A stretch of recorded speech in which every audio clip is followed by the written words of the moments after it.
Good morning. Welcome to day 2, Virtual Robotic Colorectal Surgery Forum. My name is Eric Haas. I'm coming to you live from Houston, Texas. My co-host today, Dr. David Larson. David, how you doing out there? Awesome, Eric. Can't wait to hear the great talks today. Well, I got to tell you, speaking of great talks, we're going to get right to it. Here is what we're looking forward to. We have our expert speakers really from all around the country. David, obviously in Mayo Clinic. Craig Johnson, he's going to be starting the talks off today from Tulsa. We have Eben Strobos from Denver, Colorado, and Elizabeth Raskin, UC Davis.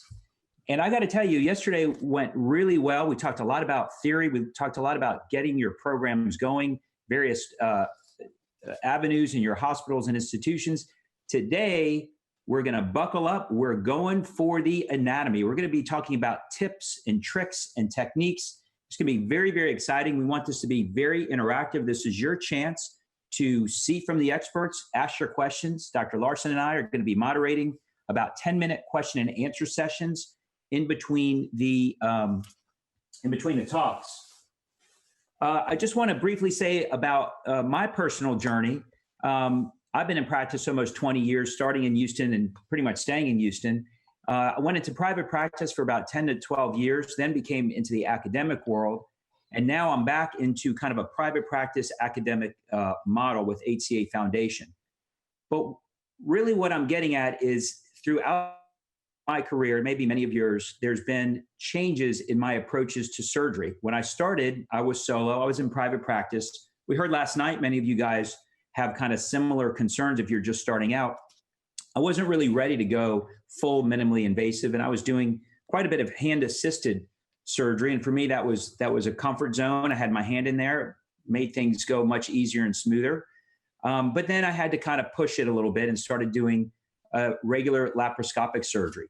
Now, if you remember, for those of you 5-10 years ago, back in 2008, 2009, robotic surgery for colorectal was starting to make a little bit of headway. I remember Leela Prasad was at ERAS, Sonia Ramamurthy and others really talking about the early uses of robotic. It caught my eye, it caught a lot of people's eyes, and started getting into robotic surgery.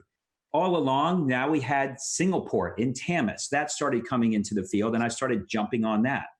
And until recently, and that's going to be much of my story, I really wasn't a really dedicated robotic colorectal surgeon. I was the proverbial dabbler. What do I mean by that? Well, first 10 or 15 years of my career, did a lot of volume, 250 or so colorectal procedures a year. But if you look at the robotic part, maybe like many of you, it was only about 10% of my practice. The reason that is basically I just used the robot for those monster pelvic cases. I think a lot of it is because that's the way it kind of came into being when I was at the meetings. The experts up there were talking about the robotic technology we learned from our urology colleagues. So we were focusing a lot of surgery in the pelvis, maybe from, again, urology, gynecology. So, you know, we all know about this, the big BMI patients, the locally advanced rectal cancers. When I posted a robotic case, maybe like many of you, it was 3 hours minimum, more like 4, 5, 6 hours, 8 hours. These were bombshell cases. And yeah, with a robotic case like that, you may not want to think about robot for a week or two. And that's exactly what was happening with me. Week after week, year after year, I would do 1, maybe 2 robotic cases a month. And when I did, I mean, I had to wake up and eat my Wheaties because I knew it was going to be a very, very long day. And so did the staff. The staff were like, oh my goodness, here Haas goes again with another robot. They ran in every direction possible. But I tell you what, it was great technology. We really needed it. But I was kind of my worst enemy. I was using this great technology only for the really, really difficult cases. And it was kind of a self-defeating sort of engagement, if you will. Well, it changed. And it changed for a lot of you who are watching and who are interested. It changed for me in January of 2018. And everybody has kind of their aha moment, their story. We heard some of them last night. For me, it was simply the fact that our hospital dedicated another XI robot that wasn't gobbled up by the other service lines. So it was kind of like first come, first serve. And I grabbed it. I huddled up with my team, and it really does take some huddling up and some pre-planning. And I said, guys, we're going to go all in. They say never go full, but we went full. We went full robot. And the reason we did it is because I just wanted to get over the lumps and bumps. I wanted to get over the learning curve. I wanted to get over the negativism that existed in my hospital about colorectal robotic surgery. And I said, if we post virtually every reasonable case robotic, rights, lefts, transverse, we do them in a row, we're gonna get over that learning curve so much quicker. And that's pretty much what happened. It took about 3 months. And in that 3-month period, we did about 10 cases a month. And it was a lot of struggle here and there, but it was fun. And the people in that room with us, we all had one thing in mind, was to get over this hurdle. We knew it was great technology. 6 months into it is when we started doing natural orifice, and it just came really naturally. I mean, transrectal extraction, you're right down there in the pelvis, intracorporeal anastomosis. And then now a year going into 2 years later, we're now jumping onto this concept of what I call TICS, total intracorporeal surgery. That means if your surgery is 90% or more, up to 95% when you're on the console, then you have really actualized the robotic technique. You make your incisions, dock the robot, do the entire surgery, undock, close the incisions, you're done. That's the golden key of robotic surgery. This is 2017, when I was a dabbler for about 10 years. There I am on the scale, about 25, 30 cases a year. And in just 1 year, it bumped up to over 200 cases a year. So you can do it if you're a high volume surgeon and you believe in this technology, and I very much do, you can get it. The other reason I went all in is because of this, my wonderful partners. I have 5 partners, nurse practitioner. And I got to tell you, when a patient comes and they see us, they really don't want a different product depending on the surgeon. We really promote Houston colon. That's our practice down here in Houston, Texas. And if somebody comes to my junior partner, Dr. Weaver, who joined us 6 months ago, they're going to want the same outcome and the same product as, I hate to say it, the senior partner, me.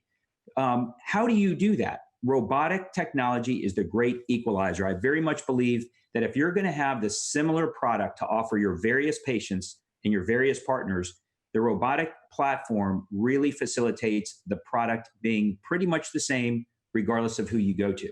So with that introduction, I want to get right into a very, very exciting day. What you're going to take away, well, you name it. This is a wonderful forum. We're going to be starting off with Dr. Craig Johnson from Oklahoma. And Dr. Johnson is going to lead the way, but we have wonderful talks following that. And what we're going to ask for you is to be involved. Send us your questions. Dr. Larson and I are going to be moderating. We're going to be asking the how-tos and the tips and tricks, and you're going to get that along the way. So we're going to hop right to it with our first talk, again, by Dr. Johnson. He's going to be talking about Da Vinci in ERAS, impacting clinical outcomes.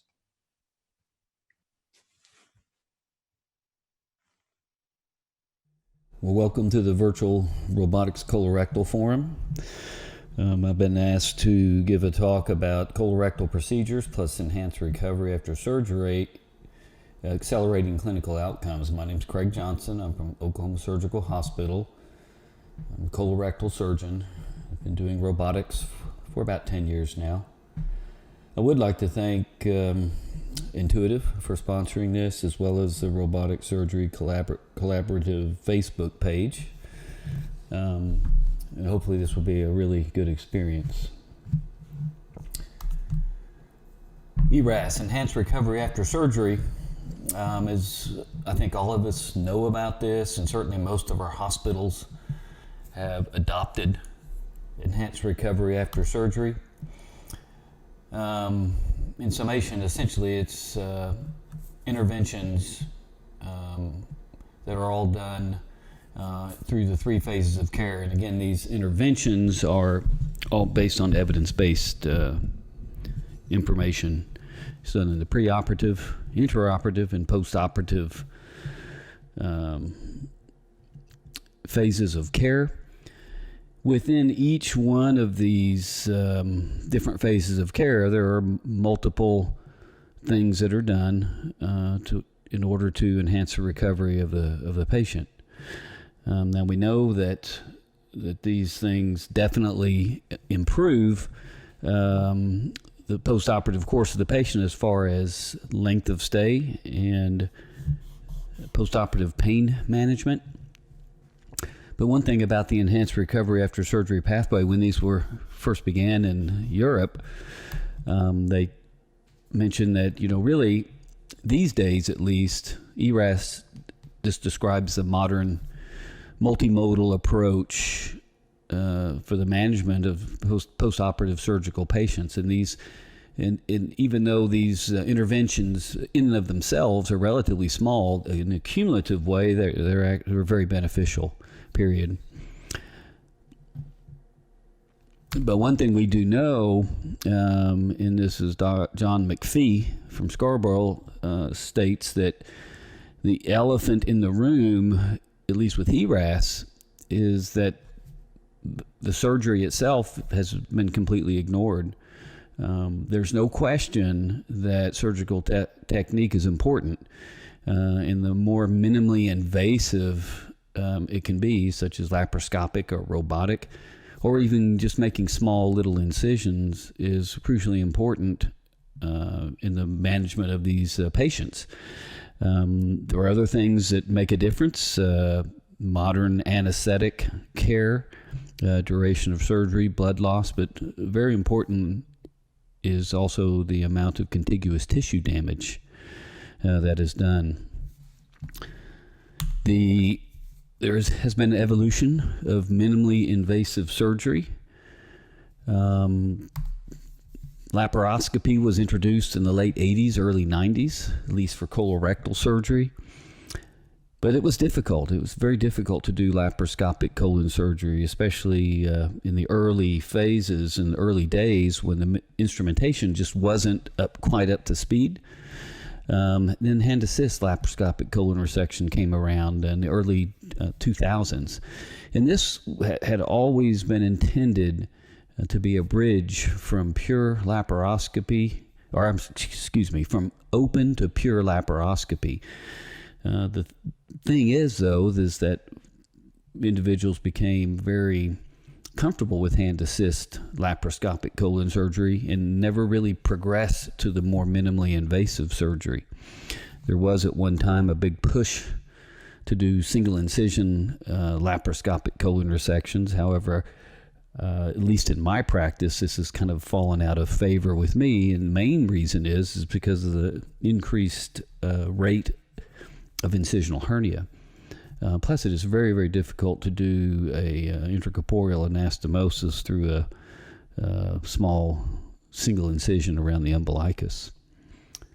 Then, of course, robotic colon surgery has come about. It's really taken off in the last few years, but surgeons have been doing this for quite some time. But now with the advent of the XI system and all the advanced technology, it really is a good fit for colorectal surgery.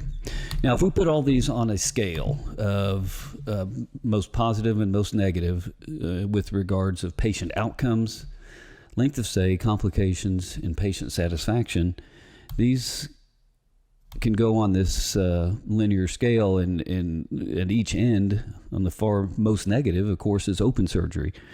And then the far right, the most positive, is total minimally invasive surgery. Now, this is hard to do with colorectal because many times we end up having to make an extraction incision, or before the advanced technologies, we would have to do some, if not a good portion of these procedures from the bedside.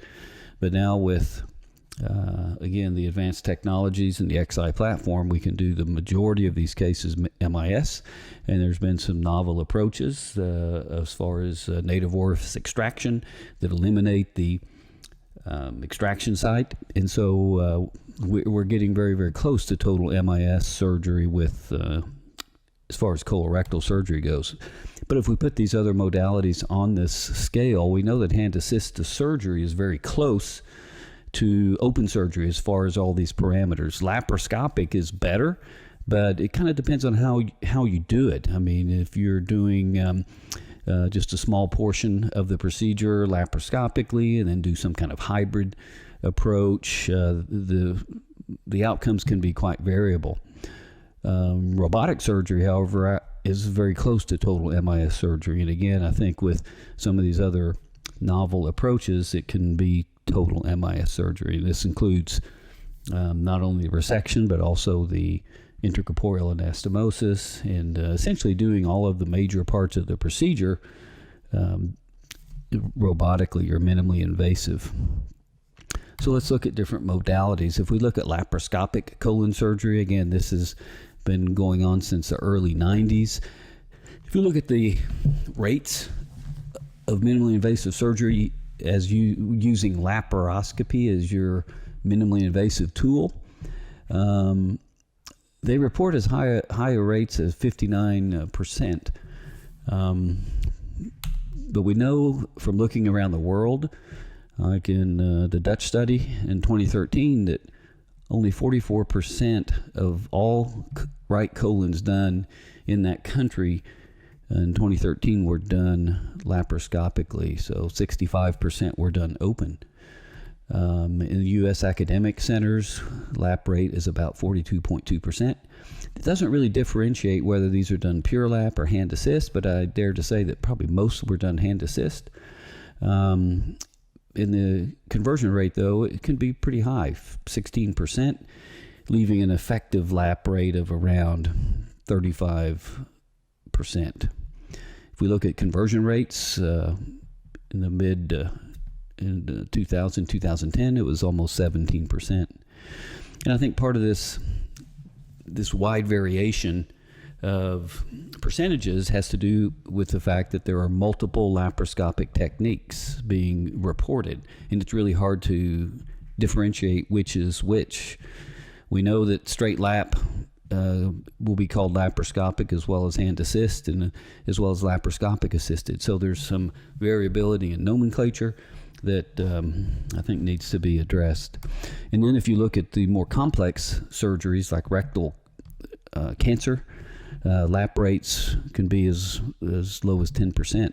Again, these tend to be more difficult cases to do laparoscopically, and there are complicating factors that come into play, such as a high BMI, complexity of procedures, contiguous organ resection, and previous surgery. Now, if we look at data, and this is my data, but I've looked at almost 2,000 cases, and if you look at the open data, and again, these tend to be the most complex procedures: rectal cancer, complicated diverticulitis, inflammatory bowel disease. We see that the average length of stay is about 9.7 days. Complications tend to be much higher in open procedures. But if we compare that to our laparoscopic data, our lap data is much, much better. In taking all comers that come into the practice or to the hospital, when we were using laparoscopy as our only modality, we could complete 63% of these cases laparoscopically. So 37% were done open, and again, those tended to be the most complex cases. And so I think if we get started and say, where am I as an individual surgeon, and where do I want to be as far as MIS rate, I think that's a really important question to ask ourselves. And the only way we can answer that question is by looking at our data.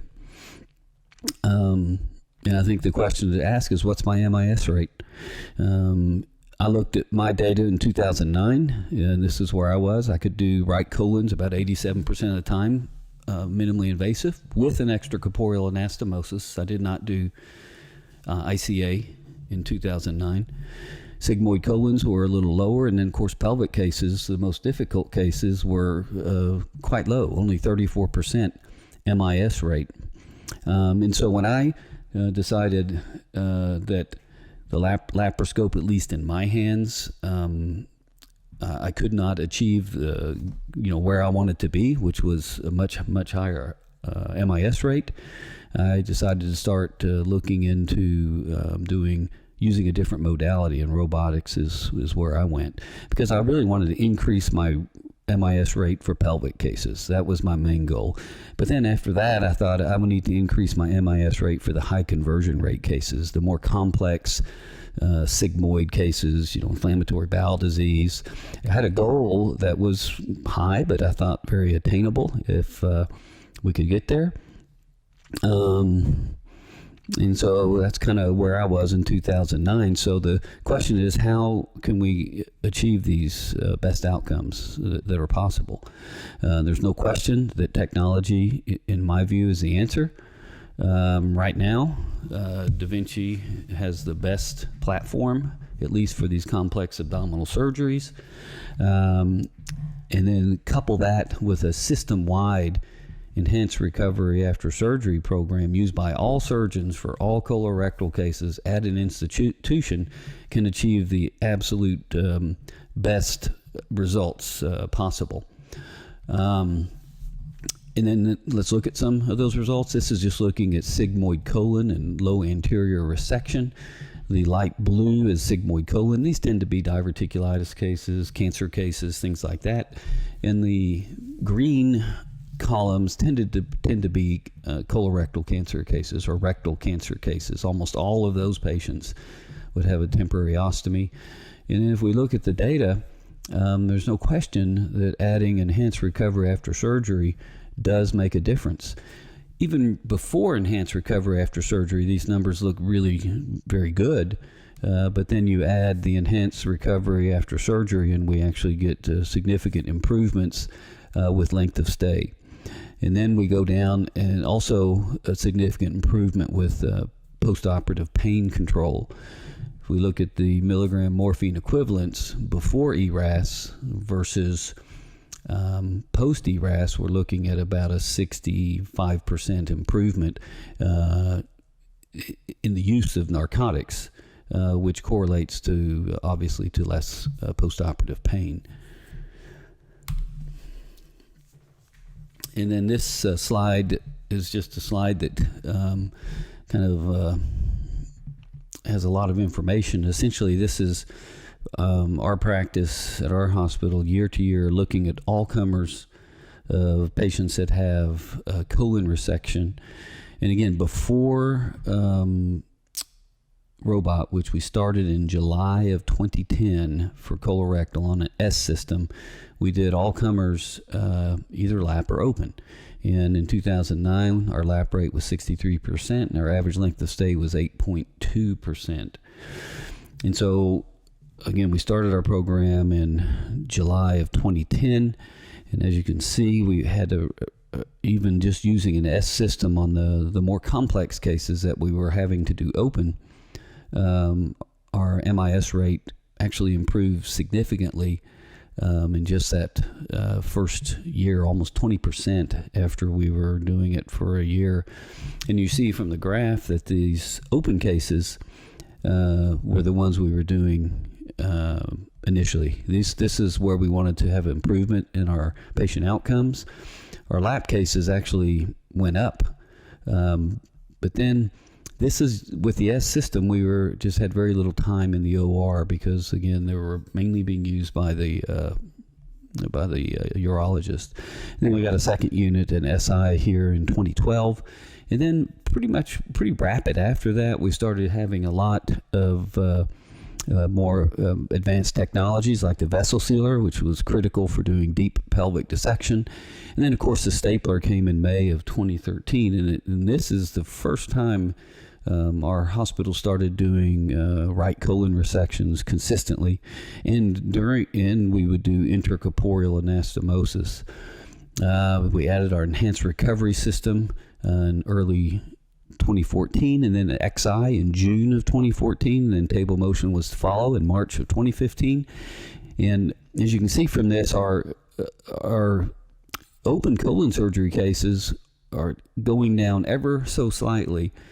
But really, after the XI was introduced, we were able to knock these open colon surgery cases down significantly. And the interesting thing is since we have the XI in place, we haven't done a elective laparoscopic colon case since. The only open colon surgeries that are being done now at our institution tend to be the cases that are converted robotically, as we don't schedule any laparoscopic cases, and it's pretty rare to schedule an actual open colon resection surgery. So we tend to schedule everything robotically, and our only open cases tend to be those cases that are converted. So in conclusion, enhanced recovery after surgery, again, is evidence-based, does have a profound effect on positive patient outcomes, again, mainly with length of stay and post-operative pain. MIS for complex colorectal procedures works in a synergistic fashion with enhanced recovery after surgery to provide the absolute best outcomes possible at this time, I feel. Hospitals and healthcare providers, meaning the surgeons, anesthesiologists, administrators, nurses, should make ERAS and MIS colorectal procedures a priority at the institution. We're looking at not only us, but other agents are looking at things that are impact quality, such as SSI rate, length of stay. Medicare certainly looks at open colon surgery rate at hospitals, because they know that if a hospital has a low open colon surgery rate, that the patients are going to do better and the quality will be much, much better. And so these things are certainly being looked at, but to stay on the front of the curve, I think this third comment is we should really take this to heart. And I think most hospitals have. They've really put in some pretty robust ERAS programs. There are private companies across the country that will come in and help you get this established, which is great. But the next big thing is to have a high rate of minimally invasive surgery in the most complex cases. So anyway, I'd like to thank you very much for the privilege of the podium, and looking very much forward to this format. Thank you. Great, and thank you very much, Craig. That was great. And now we have the opportunity. Dr. Larson is with me to kind of ask you questions and take some comments from the Facebook feed. So I do want to ask you, when you were talking about ERAS, which obviously everyone has been implementing, it's extremely important in colorectal surgery of all service lines. I think we're the ones that are really pushing it in that regard. No pun intended. But tell me, so one of the things we're getting from the surgeons across the board that I hear is that ERAS is going to help open lap. It doesn't really matter the surgery. ERAS is just going to help everybody. So maybe you don't even have to do minimally invasive or robotic. What do you think? What does robotic add to the ERAS itself that pushes it over the limit? Well, we know, at least from my anesthesia colleagues, that if you do a open colorectal surgery case in ERAS, it is a lot of work for them because that patient is experiencing much more shifts and swings and fluid balances and traumatic injury. And what we are seeing in a lot early on when we would do these ERAS on open cases, we would see a lot of issues with acute renal failure, things that were we just don't see with the minimally invasive approach. And I think that because of the decrease in the amount of trauma that occurs in an MIS case, that's a much easier patient for the anesthesiologist to control in ERAS. I mean, there's no question the ERAS has a multitude of different factors, but the intraoperative factors, I think, are really, really important, and those need to be done properly to have a really good outcome. And so I think it takes MIS surgery and a very invested anesthesia colleagues to have a successful ERAS. Craig, yes. Awesome talk. Awesome Thanks, talk. David.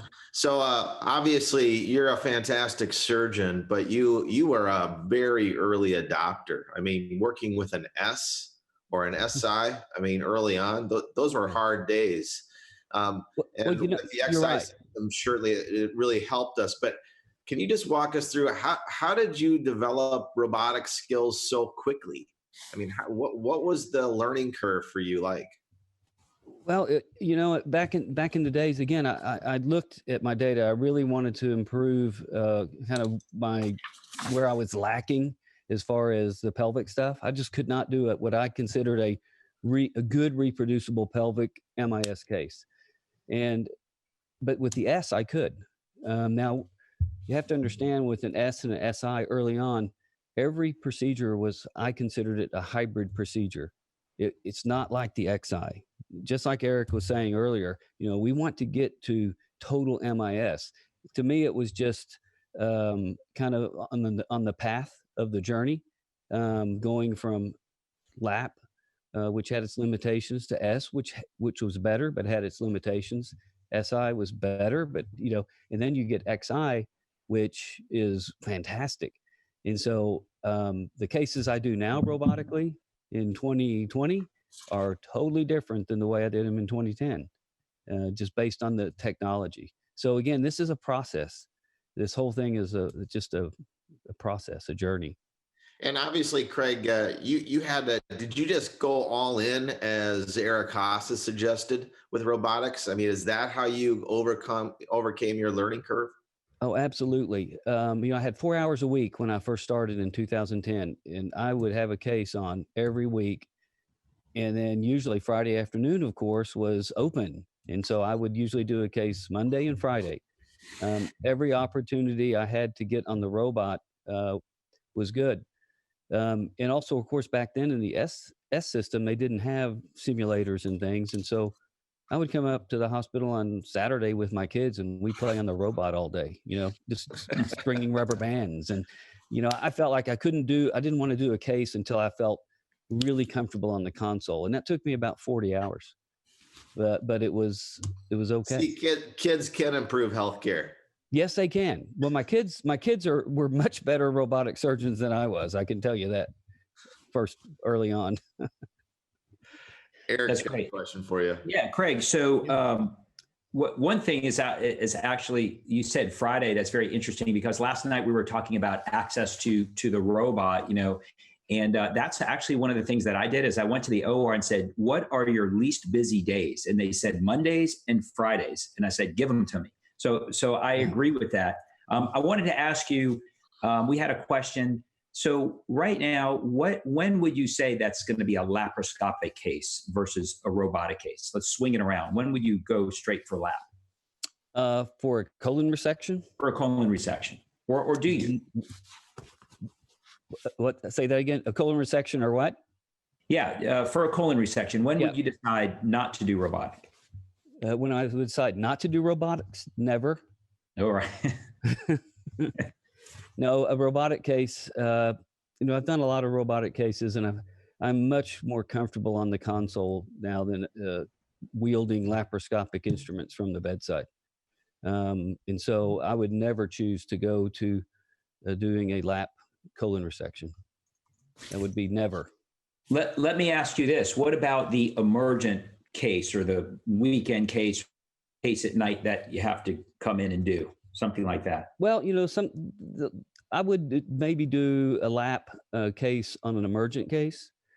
But, emergency cases, those aren't the same as elective cases. You're kind of almost just trying to, just put your finger in the dike. And again, I'm kind of old school when it comes to like perf diverticulitis. I do a lot of laparoscopic washouts, closure of the perf, watch them. And then if they don't progress, I will actually prepare the patient for surgery and do a robotic case, 4 days later. That's how I do it. Interesting. One of the questions that came up was, what are you using for pain control in your ERAS protocol? We use the preoperative multimodal pain, gabapentin, Neurontin, one OxyContin or oxycodone, and Celebrex.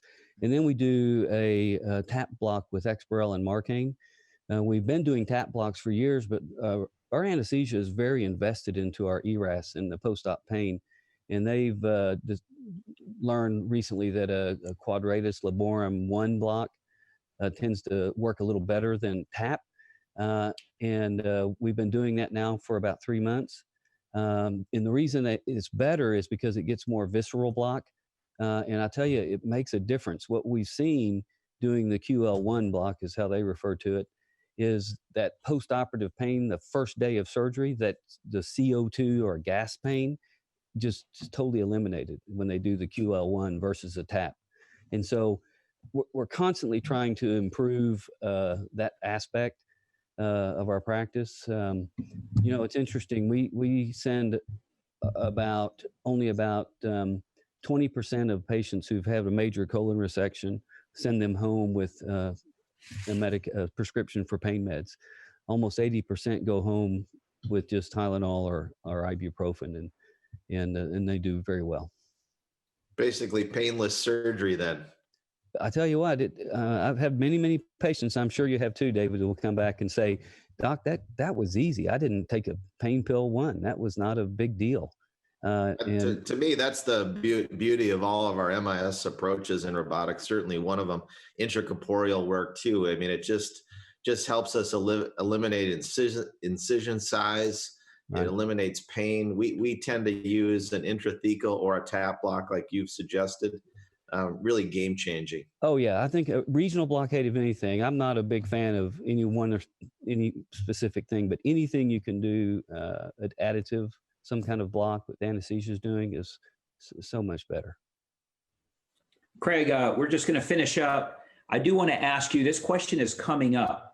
I hear it a little bit more. So surgeons are touting, I'm doing robotic surgery. I'm getting the patient home that night, that day. They're almost outpatient surgery. I have patients that don't want to leave the hospital. They don't want to go home to the kids the same night. Plus you start worrying that if you push it too much, you may get pushback even from insurance companies saying, oh, this is outpatient surgery. There go your reimbursements.